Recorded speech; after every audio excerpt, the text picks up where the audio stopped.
The Alchemist is set in Andalusia. The main character is a shepherd named Santiago. Santiago comes from a family of little means and was drawn to sheep herding as a young boy as a way to travel. One day his father, who secretly wishes he had traveled the world, gives Santiago some ancient gold coins that he found in a field. This way Santiago can buy his own flock of sheep now, instead of after his father's death. The gold coins given to Santiago by his father represent the evolution of Santiago's soul. They also represent the collective joy he adds to the soul of the world by following his dream. Santiago wants more. He has a recurring dream that spurs his adventure. He dreams of a small child telling him of a treasure among the Egyptian pyramids. Thus, the treasure in his quest to see the world is both literal and figurative. The Andalusian shepherd boy has many lessons to learn about spiritual alchemy. He finds his life purpose, or what Silho calls our own personal legend, with the help of some interesting characters. A raven-haired girl and merchant's daughter that lives in a nearby village inspires Santiago to better himself. Yet, the promise of finding a treasure in Egypt lures Santiago. He is inspired to find a ticket seller to go to Africa and the smells of the desert. He meets an old man who calls himself the King of Salem, otherwise known as Melchizedek in a plaza. The old man convinces him to sell a tenth of his sheep to him in return for advice on finding his treasure in among the pyramids. To find the treasure, he is told to read the omens that are left by God. A butterfly appears, telling Santiago to listen to the old man's advice. He gives Santiago black and white stones, Urim and Thummim, each signifying yes or no, so he can determine what to do when he can't read the omens. But Santiago is advised to trust his own judgment whenever possible.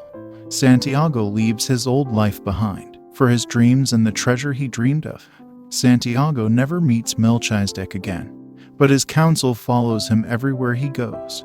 He waited for few years to start his quest. Soon he started his journey from the Sahara. A man appears who suggests that Santiago must cross the Sahara Desert. Tangier is not like Africa, suggests his new friend. He suggests they should buy 2 camels.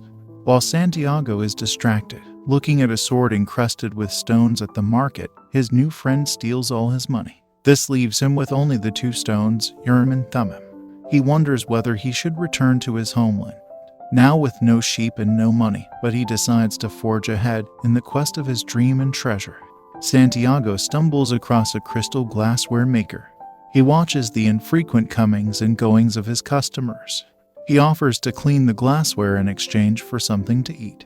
The crystal merchant takes him to a cafe nearby for lunch. "You don't have to do any cleaning. The Quran requires me to feed a hungry person," says the shopkeeper. 2 customers buy crystal while Santiago is cleaning, and the shopkeeper notes this as a good omen. He offers Santiago a job working in his crystal shop. Santiago asks for money to go to Egypt the next day if he works all night, but he ends up working for the crystal merchant and helping his shop to thrive for almost a year. Santiago learns that having a dream keeps you from dreading day-to-day activities and the mundane nature of life. Santiago builds a display for the shopkeeper's crystal, bringing many more customers. They also begin selling tea in the crystal to quench the thirst of people who reach the top of the mountain where the crystal shop is located. They have to hire 2 more employees because the crystal becomes so popular, and the owner purchases many more crystals to sell. Santiago decides to stop working at the shop so that he can traveling to find treasure among the pyramids.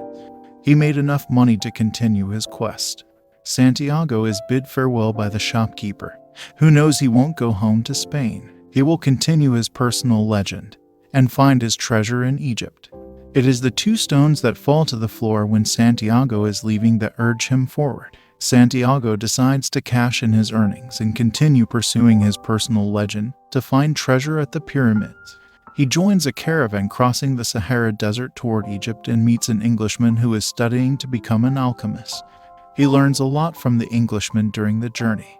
For one, he learns that the secret of alchemy is written on a stone called the Emerald Tablet. The ultimate creation of alchemy is the master work, which consists of a solid called the Philosopher's Stone that can turn lead to gold, and a liquid called the Elixir of Life that can cure all ills. Santiago learns the Englishman is traveling with the caravan to the Saharan oasis of Al Fayoum, where a powerful 200-year-old alchemist resides. As it turns out, the caravan must make an extended stop in Al Fayoum in order to avoid increasingly violent tribal wars taking place in the desert. The Englishman accompanying Santiago luckily finds the alchemist in Al Fayoum who he was looking for all this time. He submits himself to him to become his apprentice and continue with his alchemist journey. There, Santiago falls in love with Fatima, who lives at the oasis. During a walk in the desert, Santiago witnesses an omen that portends an attack on the historically neutral oasis. He warns the tribal chieftains of the attack, and as a result, Al Fayoum successfully defends itself against the assault.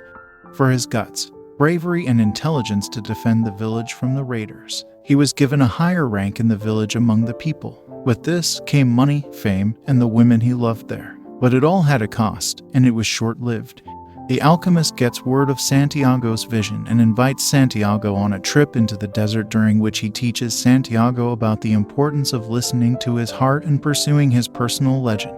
He convinces Santiago to leave Fatima, his new life, and the caravan for the time to finish his journey to the pyramids, because somewhere this path was created by gods for him. He offers to accompany Santiago on the next leg of his trip. While the alchemist and Santiago continue through the desert, the alchemist shares his wisdom about the soul of the world. Santiago makes up his mind to leave his new life behind. He wanted to visit his wife for one last time before he leaves for his dreams. It was painful to let go and leave his love, but he had to. But he did promise Fatima to return to her if he is alive. He made this promise to his only love. They were only few days away from the pyramids when a tribe of Arab soldiers captures them. In exchange for his life and the life of Santiago, the alchemist hands over to the tribe all of Santiago's money and tells the soldiers that Santiago is a powerful alchemist who will turn into wind within 3 days.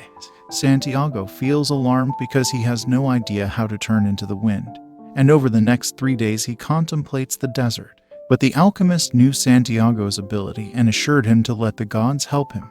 If they are on the right path, then the gods will help him. On the 3rd day, he communicates with the wind and the sun and coaxes them to help him create a tremendous sandstorm. He prays to the hand that wrote all, and at the height of the storm he disappears. He reappears on the other side of the camp, and the tribesmen, awed by the power of the storm and by Santiago's ability, let him and the alchemist go free. The alchemist continues to travel with Santiago as far as a Coptic monastery several hours from the pyramid.